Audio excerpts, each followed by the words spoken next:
بسم الله الرحمن الرحيم. الحمد لله رب العالمين، والصلاة والسلام على أشرف الأنبياء والمرسلين نبينا محمد وعلى آله وصحبه أجمعين، أما بعد.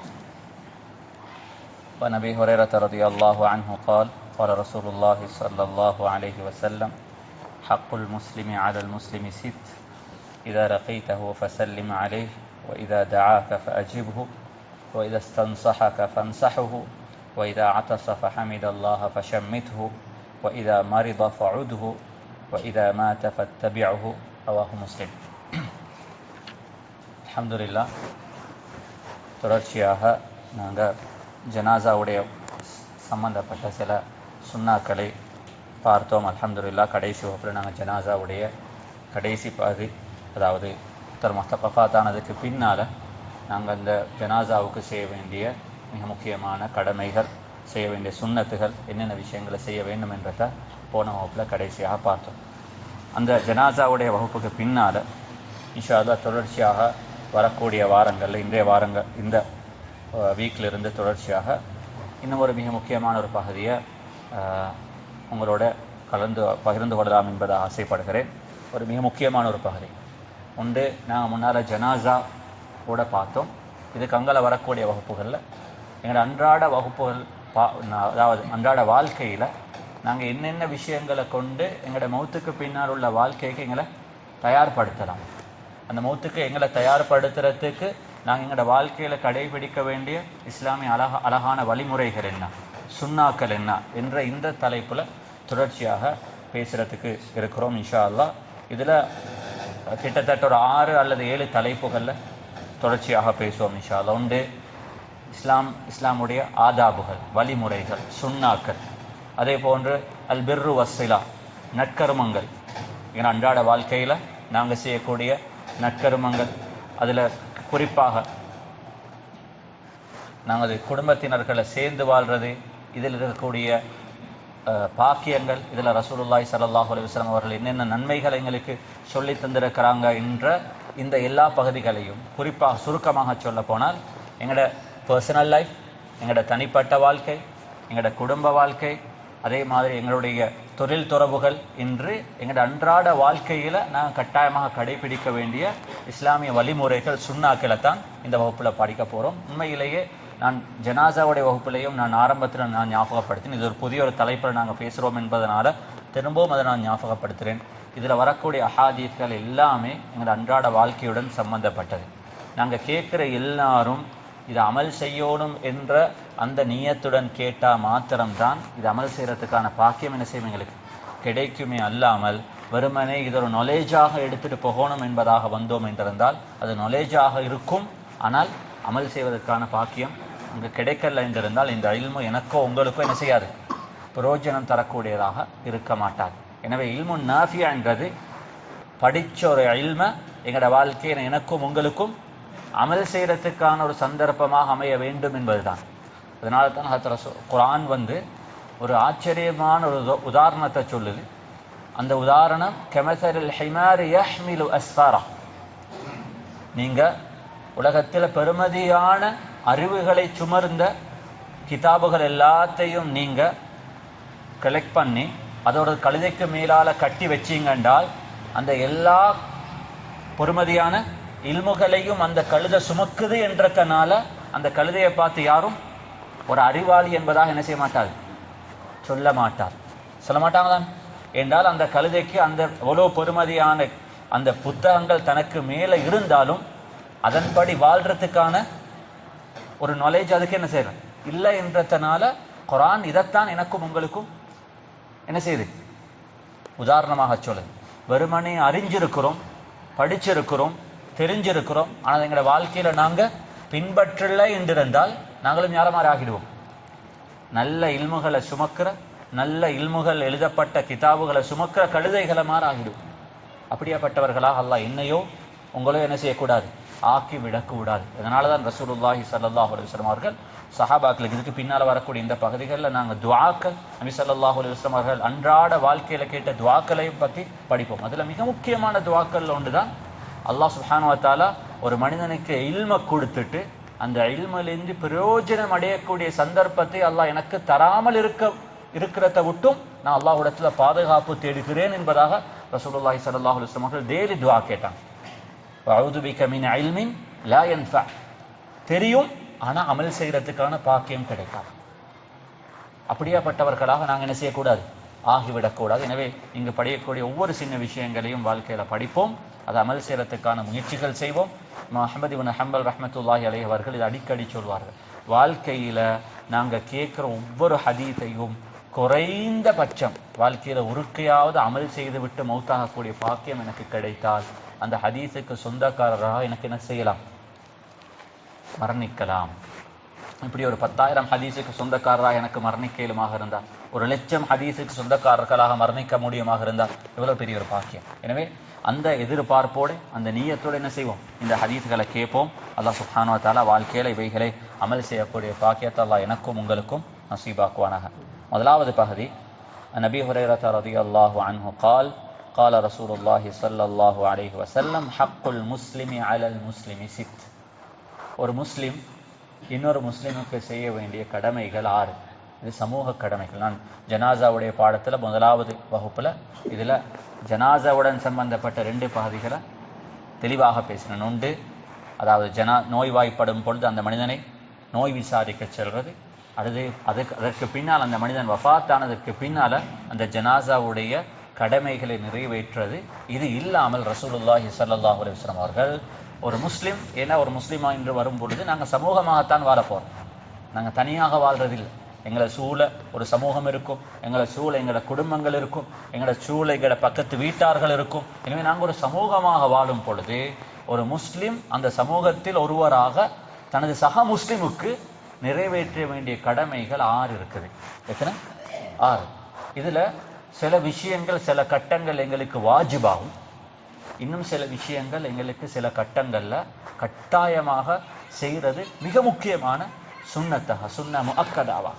அதாவது வாஜிப் இல்லாவிட்டாலும் நாங்கள் கட்டாயமாக அந்த முஸ்லிம் சமூகத்தில் முஸ்லிம் ஒரு நபருக்கு செய்ய வேண்டிய மிக முக்கியமான ஒரு சுன்னாவாக கடமையாக இருக்கிறதா ரசூலுல்லாஹி ஸல்லல்லாஹு அலைஹி வஸல்லம் அவர்கள் இந்த 6 விஷயங்கள் எங்களுக்கு கற்று தந்திருக்கிறாங்க. அப்ப நாங்கள் எல்லாரும் ட்ரை பண்ணணும் இந்த 6 விஷயத்தையும் எங்களோட வாழ்க்கையில கடைபிடிக்கிறதுக்கு. செய்வோம் இன்ஷா அல்லாஹ். அதுல முதலாவது பகுதி, இதா லகீதஹு ஃபஸல்லிம் அலைஹி.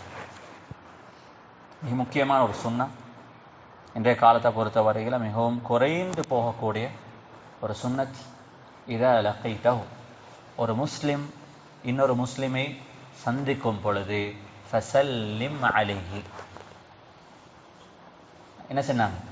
நீ ஒரு முஸ்லிமை சந்தித்தால் அந்த முஸ்லிமுக்கு நீ சலாம் செல்ல வேண்டும். இப்ப இதுல யாரு யார 2 பேர் சந்திருக்கிறோம். உதாரணமாக எனக்கு முன்னால சித்திக்னான வாரார், அவரும் என்ன சந்திக்கிறாரு, நானும் அவரை சந்திக்கிறேன். இப்ப இதுல யாரு யாருக்கு சலாம் சொல்லும்? நபி ஸல்லல்லாஹு அலைஹி வஸல்லம் அவர்கள் ஏண்டா இஸ்லாத்துடைய கடமைகள் என்று வார நேரத்துல முதலாவது நான் யோசிக்கணும், இது எனக்கு சொல்லப்பட்ட ஹதீஸ். சித்திக் நான் யோசிக்கணும், இது எனக்கு சொல்லப்பட்ட ஹதீஸ். இன்சாஃப் மௌலவி சலாம் செல்றதுக்கு முன்னால நான் முந்திக்கொள்ளணும் இந்த ஹதீஸை அமல் செய்யறதுக்கு. இதா லகீதஹு, நீங்க யாரை சந்தித்தாலும், ஒரு சின்ன பிள்ளையாக இருக்கலாம், இன்னவிட வயசுல மூத்தொத்தராக இருக்கலாம், ஒரு படித்த மனிதராக இருக்கலாம், சாதாரண ஒரு மனிதராக இருக்கலாம், ஒரு ஏழையாக இருக்கலாம், ஒரு பணக்காரராக இருக்கலாம், யாராக இருந்தாலும் எனக்கு முன்னால வருபவர் ஒரு முஸ்லிம் என்பது எனக்கு தெரிந்தால் நானும் நீங்களும் எங்களோட வாழ்க்கையில பழகி கொள்ளணும். அந்த மனிதனுக்கு முதலாவது என்ன கண்ட உடனேயே நான் அவருக்கு சொல்றது எதாக இருக்கட்டும், சலாமாக இருக்கட்டும். ஒரு சமூகத்துல சலாம் இருக்கிறது, ஒரு சமூகத்துல சலாம் உயிருடன் வாழ்றது, அந்த சமூகத்துல இன்னமும் ஈமான் இருக்கிறது என்றதுக்கு ஒரு அடையாளம். நபி ஸல்லல்லாஹு அலைஹி வஸல்லம் அவர்கள் சொன்னார்கள், கியாமத்து நாள் வார நெருங்குற கட்டங்கள் வரும் பொழுது இந்த சமூகத்துல சலாம் என்றது இவர் எனக்கு தெரிஞ்சால் என்றதுக்கான ஒரு அடையாளமாகும். ஏதாவது ஒரு இடத்துல சலாம் சொல்லிக் கொள்றாங்கண்டா இவருக்கு இவரை தெரியும் என்றதுக்கு அடையாளமா இருக்குமே தவிர அது அந்த சமூகத்தில் அதாவது சகோதரத்துவ உறவு இருக்கிறது என்றதுக்கான அடையாளமாக என்ன செய்யாது, இருக்க மாட்டாது. அதனாலதான் நபி ஸல்லல்லாஹு அலைஹி வஸல்லம் சொன்னார்கள், அப்படியாப்பட்ட ஒரு காலம் வந்தால் வருவதற்கு முன்னால இந்த சமூகத்தில் இருப்பவர்கள் படித்துக் கொள்ளட்டும். அலா மன் அரஃப்த வ மன் லம் தஅரிஃப், தெரிஞ்சாலோ தெரியாதாலோ ஏதோ எனக்கு பார்வைக்கு விளங்குறதுக்கு முஸ்லிமானவராக எனக்கு தென்பட்டால் நீங்க அவருக்கு என்ன செய்யட்டும், சலாம் சொல்லிக்கொள்ளட்டும். அஸ்ஸலாமு அலைக்கும், அஸ்ஸலாமு அலைக்கும். அப்ப கட்டாயமாக இதுல இன்னொரு மிக முக்கியமான ஒரு பகுதி, நான் ஒருத்தரை சந்திக்கிற நேரத்தில் அவர் எனக்கு சலாம் சொல்றதுக்கு முன்னால எனக்கு உண்மையிலே அவருக்கு சலாம் சொல்ற அளவுக்கு நான் என்ன பக்குவப்படுத்தி கொண்டேனாக இருந்தால், ஒன்று நபி ஸல்லல்லாஹு அலைஹி வஸல்லம் அவர்கள் சொன்னார்கள், அல் பாதிஉ பிஸ்ஸலாம் பரீஉம் மினல் கிப்ர். அல்லாஹ் அந்த மனிதனுக்கு கொடுக்கும் மிகப்பெரிய ஒரு பாக்கியம் என்ன தெரியுமா? அல்லாஹ் அந்த மனிதனை பெருமையை விட்டும் பாதுகாப்பான். நபி ஸல்லல்லாஹு அலைஹி வஸல்லம் அவர்கள் சொன்னார்கள், இதாலும் ஒரு மனிதனுடைய வாழ்க்கையில ஒரு சின்ன அளவு, ஒரு கடுகளவாவது, ஸர்ரத்தும் மினல் கிப்ர், ஒரு சிறிய அளவாவது ஒரு மனுஷனுடைய உள்ளத்துல பெருமை இருக்குமாக இருந்தால் அந்த மனிதனை சொர்க்கம் என்ன செய்யாது, ஏற்றுக்கொள்ள மாட்டாது. அந்த சின்ன அளவு பெருமையுள்ள அந்த உள்ளத்துக்கு தகுதியான இடம் எது? நரகமாக இருக்கும் என்பதாக ரசூலுல்லாஹி ஸல்லல்லாஹு அலைஹி வஸல்லம் சொன்னார்கள். ஆனா ஒரு சலாம் என்னையும் உங்களையும் அந்த நரகத்தை விட்டும் பாதுகாத்து சொர்க்கத்துக்கு குவாலிஃபையான ஒரு மனிதனாக என்ன செய்யும், மாற்றும். இப்போ செல்வோம் இன்ஷா அல்லாஹ். இப்போ எல்லாரும் நியத்தை வச்சுக்கணும், இதுக்கு அங்கால என்ன கடந்து செல்ற ஒரு மனிதர் அவருக்கு என்னுடைய சலாமை கேட்காம என்ன செய்யக்கூடாது, கடந்து செல்லக்கூடாது. அல்ஹம்துலில்லாஹ், எவ்வளவு பெரிய ஒரு பாக்கியம். இங்கிருந்து பள்ளியிலிருந்து வீட்டுக்கு போகும் வரங்காட்டியும் ஒரு 10 பேரை சந்திச்சோம் என்றிருந்தால் 10 பேருக்கு 10 சலாம் சொல்லிவிட்டு போறதாக இருந்தால் எவ்வளவு பெரிய ஒரு நன்மை. சும்மா ரோட்ல நடக்கிற நேரத்துல சும்மா யோசிச்சு பாருங்க, நீங்க ரோட்ல சும்மா போறீங்க, எல்லா இடத்துலயும் அங்க இங்காண்டு சல்லி வீசி இருக்குது என்றிருந்தா யாராலும் மொத்தம் இதை விருப்பமானவங்களுக்கு எடுத்துக்கொள்ளலாம். இது ஹலால் என்றிருந்தா நாங்க யாராவது மொத்தம் விட்டுட்டு போவோமா? யாராவது விட்டுட்டு போவோமா? சும்மா கிடைக்கிறது தானே, இதுவும் எங்களுக்கு ஃப்ரீயாக கிடைக்கிற ஒரு அமல். இதுக்கு என்ன கஷ்டம் இருக்குது? இதுக்கு எந்த கஷ்டமும் இல்லை. ஒரே ஒரு விஷயம், ஏண்டையும் உங்களுடைய மனசு துப்பரவாக இருக்கணும், நான் சின்னவர் என்ற மனது இருக்கணும். இல்லை அவரே எனக்கு சலாம் சொல்றாரு, இல்லை அவரே எனக்கு சலாம் சொல்லணும். சலாம் சொன்னா யாருக்கு நன்மை கிடைக்குது? எனக்கு நன்மை கிடைக்குது என்றிருந்தால் அந்த நன்மையை அவருக்கு போகணும் என்பதாக நான் எதிர்பார்க்கிறேன். இதனால தான் உலமாக்கள் சொல்லி இருக்கிறாங்க, நீங்க சஃப்ல நிற்கிற நேரத்தில், நான் முதல் சஃப்ல நிற்கிறேன், எனக்கு பின்னால் ஒரு ஆலிம் வந்து நின்றார், அவருக்கு முன்னுக்கு வாங்க என்று சொல்லிட்டு நான் சஃப்ல பின்னுக்கு போறது கூடாது. ஏன்? அவருக்கு எந்த சொர்க்கம் இருக்குதோ அந்த சொர்க்கம் தான் எனக்கும். அந்த சொர்க்கத்துக்கு அவரை விடவும் நான் என்ன செய்யணும், முன்னால பெய்த்துக் கொள்ளணும் என்ற அந்த மனப்பக்குவம் எனக்கு இருக்கணும் என்றிருந்தால் நான் என்ன செய்யணும், அவர் வாரத்துக்கு முன்னால் நான் முதலாம் சஃப்புக்கு வந்து இருக்கிறேன், அவரை விட முதலாம் சஃப்புக்கு நான் அருகதியாக என்ன பார்க்கிறேன். ஏண்டா காரணம், இது இந்த சொர்க்கத்துக்கான ஒரு சந்தர்ப்பம். இந்த சந்தர்ப்பத்தை என்ன செய்யக்கூடாது, இன்னொருத்தருக்கு விட்டு கொடுத்துடக்கூடாது. அப்ப நாங்க எல்லாரும் யோசிக்கணும், எங்களோட வாழ்க்கையில் இன்றைக்கு நாங்க படிக்கிற மிகப்பெரிய ஒரு அமல், வாழ்க்கையில் எனக்கு என்ன செய்யக்கூடாது, என்ன பாஸ் பண்ணி போற ஒருவருக்கு இந்த சலாம் கேட்காம என்ன செய்யக்கூடாது, போகக்கூடாது. மிக முக்கியமான விஷயம். அதனாலதான் அம்மார் இப்னு யாசிர் ரலியல்லாஹு அன்ஹு அவர்கள் சொல்கிறார்கள், ஒரு மனிதத்துல 3 பழக்கங்கள் இருந்தால் அந்த மனிதனுக்கு வாழ்க்கையில ஈமான் இருக்குது என்றதுக்கான அடையாளம் இருக்குது. அதுல மிக முக்கியமான ஒரு பண்பாக சொன்னார்கள், ஒரு மனிதனுக்கு சலாம் சொல்ற பழக்கம் இருந்தால் அந்த மனிதன் ஒரு முஃமின் என்றதுக்கான அடையாளம். அப்ப நானும் நீங்களும் எங்களை முஃமின் என்று அறிமுகப்படுத்திக் கொள்றதுக்கும், நான் ஒரு முஃமின் என்றத உலகத்துல வெளிக்காட்டுறதுக்கான ஒரு அமல் தான் இது சலாம். செய்வோம் இன்ஷா அல்லாஹ். அல்லாஹ் சுப்ஹானஹு வ தஆலா அந்த பாக்கியத்தை எங்கள் எல்லாருக்கும் தரட்டும். அஸ்ஸலாமு அலைக்கும், அஸ்ஸலாமு அலைக்கும். நபி ஸல்லல்லாஹு அலைஹி வஸல்லம் சொன்னார்கள், இந்த சலாத்துடைய குறைஞ்சபட்சம் எது, அஸ்ஸலாமு அலைக்கும். அதுல முடியுமாக இருந்தால் அதுக்கு மேல் நிச்சயமாக அஸ்ஸலாமு அலைக்கும் வரஹ்மத்துல்லாஹி வபரகாத்துஹு. இந்த 3 வார்த்தைகள் உண்டு, அஸ்ஸலாமு அலைக்கும் வரஹ்மத்துல்லாஹி வபரகாத்துஹு. அஸ்ஸலாமு அலைக்கும் என்றதுடைய மீனிங் என்ன? அஸ்ஸலாம் என்றது அல்லாஹ்வுடைய 99 சிஃபாத்துகள்ல ஒன்று. 99 சிஃபாத்துகள்ல ஒன்று. அஸ்ஸலாமு அலைக்கும் என்றது உங்களோட அல்லாஹ் இருக்கிறான், உங்களோட அல்லாஹ் இருக்கிறான். அப்படி இல்லை என்றிருந்தால் அல்லாஹுடைய சலாம், அல்லாஹுடைய சொஹ்பத், அல்லாஹுடைய ரிஃபத், அல்லாஹுடைய அமான் உங்களுக்கு கிடைக்கட்டும், அல்லாஹுடைய பாதுகாப்பு உங்களுக்கு கிடைக்கட்டும், அல்லாஹுடைய சலாம் உங்களுக்கு கிடைக்கட்டும் என்று சொல்லி ஒரு மனிதனுக்கு செய்யக்கூடிய துஆ தான் அஸ்ஸலாமு அலைக்கும் வரஹ்மத்துல்லாஹி உங்களுக்கு சலாமும் கிடைக்கட்டும், அல்லாஹ்வுடைய ரஹ்மத்தும் கிடைக்கட்டும், அல்லாஹ்வுடைய பரக்கத்தும் கிடைக்கட்டும். இந்த மூணையும் ஒரு முஸ்லிம் இன்னொரு முஸ்லிமுக்கு செல்றத ரசூலுல்லாஹி ஸல்லல்லாஹு அலைஹி வஸல்லம் அவர்கள் துஆவாக பார்த்திருக்கிறாங்க. இதில் மிக முக்கியமான இன்னொரு பகுதி தான், நாங்க சலாத்தை ஆரம்பிச்சு வைப்போம், ஆனா சலாம் கேட்ட ஒரு மனிதர் அந்த சலாத்துக்கு பதில் சொல்றது வாஜிப், கட்டாயமாக. அதாவது சில ஆட்கள் இருப்பாங்க, சில ஆட்களுக்கு நாங்கள் சலாம் சொல்லி சொல்லி சலாத்துக்கு பதில் சொல்றல என்றதுனால சலாத்தை நிப்பாட்டி போடுவோம். அப்படியாப்பட்ட சமூகமாக மாறக்கூடாது. நான் சலாத்தை சொல்றது என்ன சந்தர்ப்பம் கிடைக்கல என்றால் சொல்லப்பட்ட சலாத்துக்கு நான் கட்டாயம் என்ன செய்யணும், பதில் சொல்லணும். அது வாஜிபாக உலமாக்கள் பார்த்திருக்கேன். எனக்கு சலாம் சொல்லப்பட்ட அந்த சலாத்துக்கு நான் பதில் சொல்லலை என்றிருந்தால் நான் செய்யறது ஒரு தவறு, ஒரு கடமையான ஒரு விஷயத்தை நான் என்ன செய்கிறேன், செய்யாமல் இருக்கிறேன். கடமையான ஒரு விஷயத்தை செய்யாமல் இருக்கிறது இது ஒரு பாவமான ஒரு செயலாக உலமாக்கள் பார்த்திருக்கிறாங்க. எனவே எனக்கு சலாம் சொல்றதுக்கு நான் முந்திக் கொள்ளணும்.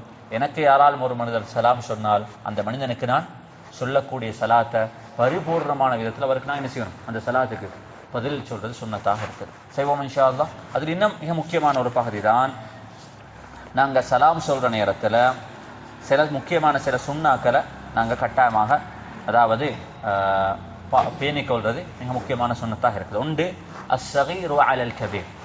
எங்களோட குழந்தைகளுக்கு நாங்கள் பழக்கணும், சின்னவங்க பெரியவங்களை கண்டால் சின்னவங்க பெரியவங்களுக்கு சலாம் சொல்றது ஒரு மிக முக்கியமான அதபாக இருக்கிறது, சுன்னத்தாக இருக்கிறது. பெரியவங்க சின்னவங்களுக்கு சலாம் சொல்றதை விடவும் சின்னவங்க என்ன செய்யணும், அப்படி இல்லைன்றால் நாங்கள் சின்னவர்களுக்கு நாங்கள் சலாத்தை சொல்லி கொடுத்து சரி அவர்கள் அதை பழக்கணும். ஆனால் ஒரு சமூகத்துடைய இந்த சமூகம் ஒரு சிறந்த ஒரு சமூகம் என்றதுக்கான அடையாளம் என்ன, அந்த சமூகத்தில் சிறார்கள் பெரியார்களை கண்டா என்ன செய்வாங்க, சலாம் சொல்வார்கள். அப்படியாப்பட்ட ஒரு காலம் இருந்துச்சு. பள்ளியில் ரோட்டில் பள்ளி ஹசரத் நடந்து போனா எல்லா சின்ன புள்ளுகளும் என்ன செய்வாங்க, அஸ்ஸலாமு அலைக்கும் ஹசரத், அஸ்ஸலாமு அலைக்கும் ஹசரத். பெரியவங்களுக்கு சின்னவங்க சலாம் சொல்றது இது ரசூலுல்லாஹி ஸல்லல்லாஹு அலைஹி வஸல்லம் சொன்ன ஒரு மிக முக்கியமான ஒரு அதப். இன்னொரு விஷயம், வல் மார்ரு அலல் காயித். ஒருத்தர் உட்கார்ந்து இருக்கிறாராக இருந்தால் அவரை பாஸ் பண்ணி போறவர் என்ன செய்யணும், அவருக்கு சலாம் சொல்லணும். ஏன்னா உட்கார்ந்து இருக்கிற சில நேரம் வேற யோசனையில் இருக்கலாம், அவர் இவரை காணாமல் இருக்கிறதுக்கான சந்தர்ப்பம் இருக்குது. அவரை கடந்து செல்கிறாரோ கடந்து செல்றவர் என்ன செய்வார், அவருக்கு சலாம் சொல்வார். அதே மாதிரி வல் மார்ரு அலர் ராகிப், ஒருத்தர் வாகனத்துல பிரயாணம் செய்தால் நடந்து செல்றவர் என்ன செய்வார், வாகனத்துல போறவருக்கு சலாம் சொல்வார். இதுவும் மிக முக்கியமான. அதே நேரத்தில் வல் கலீலு அலல் கதீர், ஒரு இடத்துல பலர் உட்கார்ந்து இருந்தால் அங்க யாரு தனியா, அதாவது பெரிய நம்பர்ஸ் இருக்கிறவங்க, உதாரணமாக ஒரு இடத்துல மஜ்லிஸ்ல பலர் உட்கார்ந்து இருக்கிறதாக இருந்தால் எல்லாரும் ஒரே நேரத்தில் ஒருத்தருக்கு சலாம் சொல்றதை விடவும் அங்கு வரக்கூடியவர் அங்க இருக்க எல்லாருக்கும் சலாம் சொல்றது ஒரு முறை, அழகான முறையாக இருக்குது. உதாரணமாக ஒரு கிளாஸ் ரூமுக்கு உஸ்தாது வார நேரத்தில் புள்ளைகள் எல்லாரும் உஸ்தாதுக்கு சலாம் சொல்றதை விடவும் அழகான முறையா இருக்கு.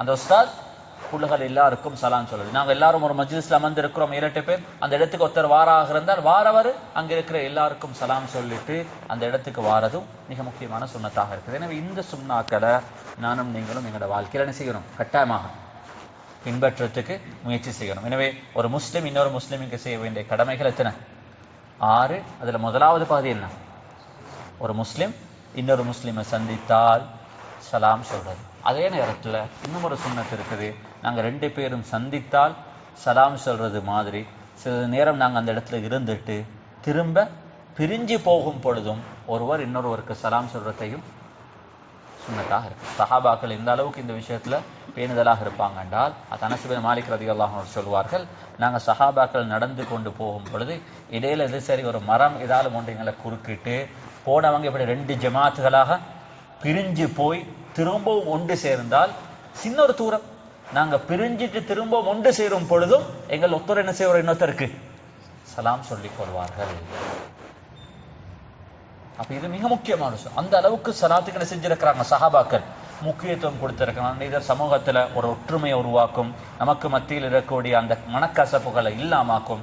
எனவே இந்த சுன்னத்தை நாங்க எல்லாரும் பரிபூர்ணமாக அமல் செய்யறதுக்கு என்ன செய்யணும், முயற்சி செய்யணும். செய்வோம் இன்ஷா அல்லாஹ். எனவே இந்திய வகுப்புல ஒரு முஸ்லிம் இன்னொரு முஸ்லிமை செய்ய வேண்டிய கடமைகள் 6ல் முதலாவது பகுதியை தெளிவாக பார்த்தோம். இது சலாம் சொல்றது. அப்ப நாங்கள் எல்லாரும் முயற்சி செய்யணும் இந்த அமலை பரிபூர்ணமாக எங்களை வாழ்க்கையில செய்யறதுக்கு. அல்லாஹ் சுப்ஹானஹு வ தஆலா சலாத்துக்கு சொந்தக்காரர்களாக வாழ்வதற்கும் எங்களோட வாழ்க்கையில் அந்த சலாத்தை அமல் செய்வதற்கும் இந்த சமூகத்தில் அந்த சலாத்தை பரப்புறதுக்கும் அந்த சுன்னத்தை உருவாக்குறதுக்குமான காரணிகளாக அல்லாஹ் சுப்ஹானஹு வ தஆலா என்னையும் உங்களையும் ஆக்கி வைப்பானாக.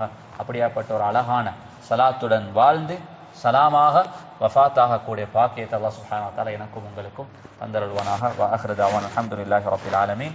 வஸ்ஸலாமு அலைக்கும் வரஹ்மத்துல்லாஹி வபரகாத்துஹு. சுப்ஹானக்கல்லாஹு வ பிஹம்திக் அஷ்ஹது அல்லா இலாஹா இல்லா அன்த அஸ்தக்ஃபிருக வ அத்தூபு இலைக். ஸல்லல்லாஹு அலா நபியில் உம்மி வ அலா ஆலிஹி வ ஸஹ்பிஹி வஸல்லம்.